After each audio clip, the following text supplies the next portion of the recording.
The Border Nexus presents Jack Staton, the president and founder of Innovative National Strategies, in the first human smuggling segment about human smuggling recruiters.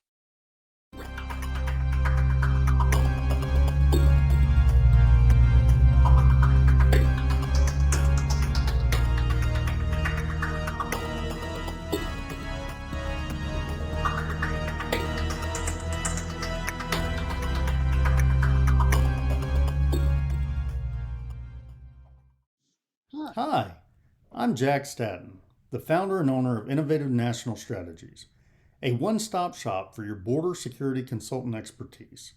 We leverage immigration, customs, financial, fraud, emergency management, and/or intellectual property protection needs for our customers. As a retired special agent in charge with Homeland Security investigations, I have decades of experience in border security. I can also assist you with your regulatory compliance needs. Please visit us at www.insconsultingllc.com for a more elaborate breakdown on how Innovative National Strategies can assist you with your consulting needs. Today, we're going to provide a general overview of the first stage within the human smuggling cycle, the first of many informational videos designed to educate anyone interested in learning about this critical area affecting our homeland security. Homeland Security Investigations defines human smuggling as the deliberate evasion of immigration laws, as well as the unlawful transportation and harboring of non-citizens already in the country illegally. It goes on to state that human smuggling is a gateway crime for additional criminal offenses, including illegal immigration, identity theft, document and benefit fraud, gang activity, financial fraud, and even terrorism. According to the National Security Council, the President's principal forum for considering national security and foreign policy matters, human smuggling is identified as the facilitation, transportation, attempted transportation, or illegal entry of person or persons across an international border in violation of one or more countries' laws, either clandestinely or through deception, whether with the use of fraudulent documents or through the evasion of legitimate border controls. It goes on to say that it is a criminal commercial transaction between willing parties who go their separate ways once they have procured illegal entry into a country. The vast majority of people who are assisted in illegally entering the United States and other countries are smuggled rather than trafficked. International human smuggling networks are linked to other transnational crimes, including drug trafficking and the corruption of government officials. They can move criminals, fugitives, terrorists, and trafficking victims, as well as economic migrants. They undermine the sovereignty of nations and often endanger the lives of those being smuggled. In its 2010 report, The Globalization of Crime, a transnational organized crime threat assessment, the United Nations Office on Drug and Crime estimated that the smuggling of persons from Latin America to the United States generated approximately $6.6 billion annually in illicit proceeds for human smuggling networks. Human smugglers are operating a business, a very impersonal business. To them, people are nothing more than a commodity, a form of contraband.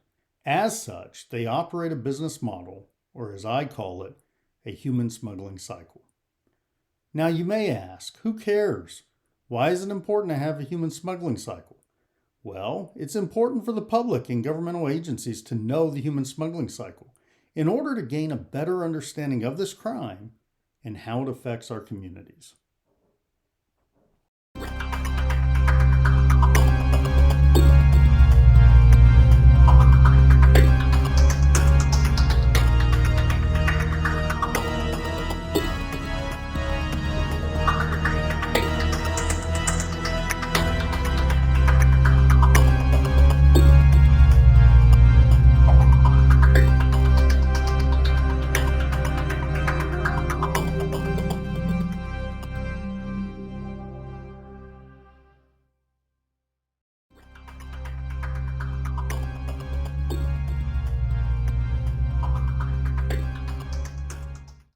Recruiters play a critical role for a human smuggling organization.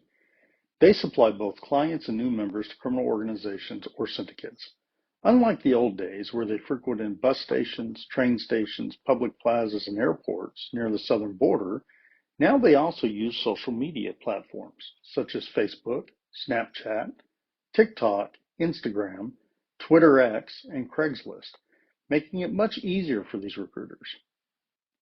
The Tech Transparency Project, an information and research hub for anyone interested on how technology influences our daily lives, surveyed more than 200 migrants about how they interact with these smuggling organizations, joining and following them on social media, which included groups, pages, and chats.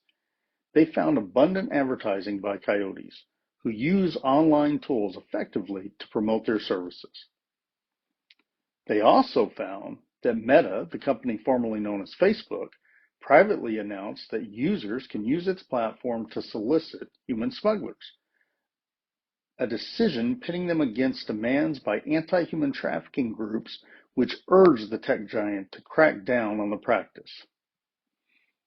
According to the Tech Transparency Project, human smugglers frequently advertise on Facebook Marketplace, as well as local buy-sell groups on Facebook, where their offers to take people across the border mingle with ads for things like motorcycles and used cell phones. This is unique because in this fashion, the coyotes can reach the widest dissemination or audience. They could reach people who conceivably are not even thinking of traveling, giving the false impression that arranging a trip to the United States is as easy as ordering household products online. They also found in their investigation that many coyotes rely on WhatsApp to communicate with migrants, even using WhatsApp business accounts, once again allowing them to broadcast messages to a large number of people, plus providing a catalog of different services. What is important to point out is that WhatsApp, like Facebook, is owned by Meta. So not only is Meta providing free international marketing services, but it is also providing an encrypted platform for these smugglers to communicate with their potential clients. Like Meta, the Tech Transparency Project also found that TikTok had similar advertisements of travel to the United States. TikTok, like Meta, also prohibits content promoting human smuggling. ¿Me permiten, por favor, los documentos del vehículo? Son tan amables. No tenemos. Su identificación, entonces, por favor. No tenemos. Supongo que el arma sí tiene salvoconducto, ¿no? Tampoco tenemos. ¿Y se puede saber por qué no tienen documentos de nada los caballeros? Porque somos bandidos. Now, last night we showed you exclusive footage from TikTok of Albanian criminal gangs who were advertising to cross the English Channel. They even had a summer sale. Yes, you can come to England by dinghy for $3.5 grand. Well, on there was a phone number. So earlier on today, we decided to call the trafficker. Hello. Hello. Hello. Can you get me to the UK? Yeah? How much will it cost? Don't understand, bro. Me no speak English, little bit. Okay, I want to get from France to the UK by boat. Can you do that? Can you do that? Hey, bro, me no speak English. Please, you send message Google Translate. £5,000. Is that what it will cost? Yeah. Well, there we are. Now, I'm not saying that GB News' staff are very good at Albanian, but it's interesting, isn't it? That number was still live. TikTok did respond yesterday and have told us they've closed 4 accounts. We went back to the Home Office to say, look, we reported this to you yesterday, and yet that UK mobile phone number is still active, still being answered by a trafficker. They came back to us to basically suggest that we ought to contact the police and other law enforcement agencies. They're not fit for purpose. Home Office decide just to shovel this on to somebody else. We thought informing the Home Office of this, giving them the facts, was enough, but clearly not. Well, joining me. These policies allowing lax content moderation allows these criminal syndicates to exploit these tools, expand their operations, and become very efficient, reaching vast amounts of people, leading in some instances to other forms of crime like scams, extortions, kidnappings, robberies, assaults, rapes, and even murder throughout the smuggling cycle. Recently, the United States Attorney's Office for the District of Arizona handed down 13 indictments against 22 individuals for transporting non-citizens for profit. According to the press release, each indictment charged a human smuggling coordinator who utilized social media, including Snapchat, to recruit individuals within Arizona to transport undocumented non-citizens for money. After recruiting the drivers on social media, the coordinators often switch to a messenger application, such as WhatsApp, to coordinate the logistics. Many of the indicted coordinators were identified through law enforcement contacts, data from cellular phones, and their social media accounts. According to the court documents, among them was a 22-year-old DACA recipient. DACA really does not grant any benefits, but rather temporarily shields the individual from deportation and allows for work authorization and travel outside the country. It is given to qualified beneficiaries for 2 years at a time. Despite his enrollment in DACA, which does not allow its participants to possess firearms, this Mexican national recruited drivers and then coordinated them to pick up undocumented aliens in various parts of southern Arizona. He also repeatedly posted pictures of himself with firearms, which is another crime. And he sent pictures to others attempting to get them to purchase firearms, which once again is another crime.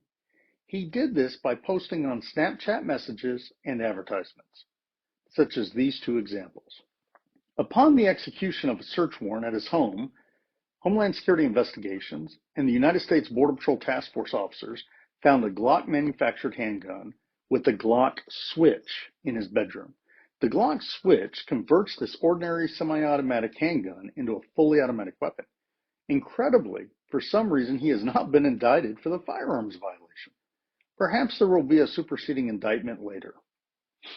Ironically, President Biden, during the campaign, gave these criminal syndicates a huge boost when he openly announced that all those seeking asylum should immediately surge the border. Biden said, "We are a nation that says if you want to flee and you're fleeing oppression, you should come." Biden also said that undocumented aliens should not be deported during a different debate, given the impression that U.S. immigration policy shifted completely to an open border status.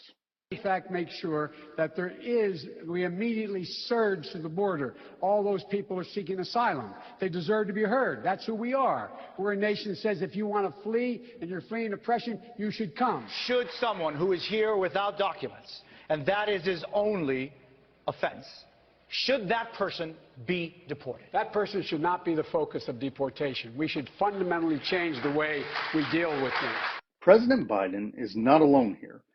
President Carter promised that Mario Cubans would be welcomed with open arms in the United States. In June 1980, he established the Cuban-Haitian Entrant Program, which granted temporary status and access to asylum processing and community assistance to both Cubans and thousands of Haitians fleeing to the United States. The U.S. had a long history of welcoming Cuban Revolution dissidents, and Carter initially offered to grant U.S. asylum to 3,500 people under the Refugee Act of 1980. Fidel Castro, taking advantage of Carter's open door policy, forcefully deported convicted criminals, mental hospital patients, and others Castro crudely labeled as escoria or trash. In total, some 125,000 Cubans left the island during the Mariel boat lift. Up to 20,000 had criminal records, and thousands had served time in mental institutions. Some 125,000 Cubans landed on the U.S. shores over a span of just 5 months. An article on the Immigration Review, written by Edward M. Kennedy, discusses how the improper use of parole during the immigration crisis of the Mariel boat lift left the states with the huge resettlement costs associated with the crisis. Deja vu, anyone? When there is a shift in immigration policy of that magnitude from the United States, the world listens. This open border approach has greatly benefited these criminal syndicates as they supply the transportation to the U.S. border.